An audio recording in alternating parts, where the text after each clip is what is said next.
בוקר טוב, היום אנחנו מתחילים שרשרת חדשה במסגרת פרויקט 555, והשרשרת שלנו כולה תעסוק במורים, בחינוך, בחדר מורים.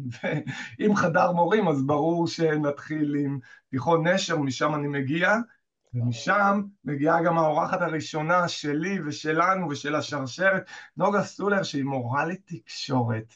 והיא מפיקת על, יוצרת תוכן ומחברת בין אנשים לבין אומנות דרך יכולת באמת שמבחינתי כל פעם מפתיעה אותי מחדש, היכולת גם לייצר תוכן, גם להפוך דברים שהתחלנו לדבר עליהם במסגרת סרט שהפיקה מאסטרסיס יחד עם אחותה, אה, למשהו אחר בתוך התיכון. ונוגה, אני רוצה לתת לך את הבמה להתחיל ולספר מי את, מאיפה את מגיעה ואיך הדברים האלה הולכים וצומחים למה שאנחנו מכירים היום.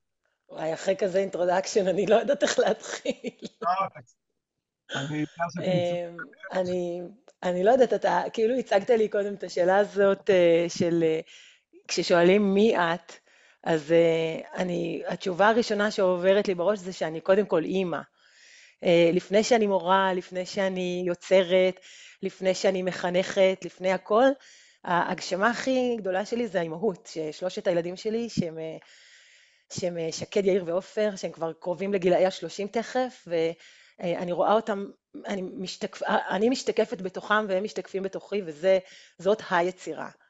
ומעבר לזה, אני חושבת שהדבר הנוסף שאני עוסקת בו כל חיי זה הנושא הזה של קשרים, של אנשים, וכמעט כל תחום שאני נמצאת בו איכשהו נוגע בנושא של קשרים באיזשהו אופן. אז בסרט שיצרתי זה באמת סרט מסע שלי ושל אחותי, שצולם כמעט לאורך 5 שנים, ושבעצם הוא, באמצעות המצלמה, אני אפשרתי לשתינו לצאת מאיזושהי תקיעות שכל אחת מאיתנו הייתה בה, ושקשר האחיות שלנו הוביל את התיעוד, והתיעוד הוביל את קשר האחיות, ובעצם החיים והיצירה נשזרו. אז אני יוצרת סרטים, גם כל הסרטים שיצרתי לפני הסרט הביקורים הארוך הזה, עסקו בקשרים ובאנשים, מה שבעצם הוביל אותי זה באמת איזושהי אהבה לאנשים, לאדם. יש לך גם פודקאסט שהוא עוסק, גם יחד עם אחותך את מעבירה איזשהו פודקאסט שעוסק באומנות, שאתם מארחים אומנים, אז קודם כל זה שלה, אני רק אורחת שלה באופן קבוע כי אני במסגרת, אז הקרדיט לגמרי לרחלי אחותי, שהיא יזמה את זה מתוך היציאה לעולם שהסרט שלנו הוביל אותה. כלומר, היא הכירה את עולם האומנים של נחלת בנימין, באמצעות זה שהסרט הכריח אותה לצאת לשם, וההתפתחות האישית שלה והמקצועית גם נשזרו, והם תוצאה של היצירה של שתינו. עכשיו, היא יצרה פודקאסט שנקרא יוצרים מן הכלל, כל פרק שלו עוסק באומנים, והחיבור של האומנות והחיים. ואני והיא בעצם מייצרות איזושהי מסגרת קבועה לפודקאסט של פתיח וסגיר, שמכין לקראת האומן ומביע תובנות על האומן, אבל זה באמת שלה.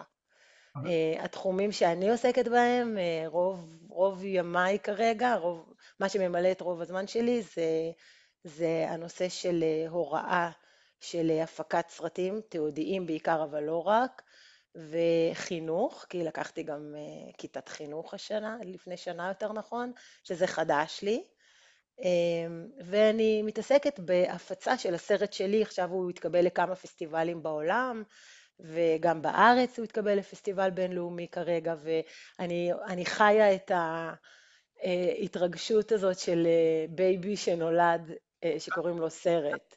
בייבי, אני אומר לך, לא רק מההיכרות בינינו, זה אחד מסרטי הדוקו המרגשים ביותר שצפיתי בהם, הן מבחינת הפתיחות שבתוך הסרט, וגם בכל מה שקשור שוב לאותה שלמות של נקודת מבט, של הזווית של הצלם עצמו, שאת בעצם גם הצלם לאורך כל, נכון, גם זה נמצא שם. בעצם סרט שהוא מההתחלה ועד סופו הוא כולו את. נכון. בעיניי הסרט הזה הוא דוגמה להתמודדות שלי עם פרפקציוניזם לא הגיוני, שחייב להיפטר. בכלל, הנטייה שלי לעולם הדוקו קשורה לזה שדוקו לא מאפשר להיות פרפקציוניסט, וזה השיעור שלי בחיים. אני באה ממשפחה נורא פרפקציוניסטית, וזה מוטמע בי מאוד חזק, וחוסר היכולת לתכנן מראש את כל מה שיהיה ביצירה דוקומנטרית, הוא בפני עצמו התמודדות עם פרפקציוניזם. אז ולכן עכשיו סיימנו את ה-555, ועכשיו אנחנו צוללים אל תוך השיחה. אני חושב שזו הייתה פתיחה נהדרת, נוגה, ובאמת, אפרופו,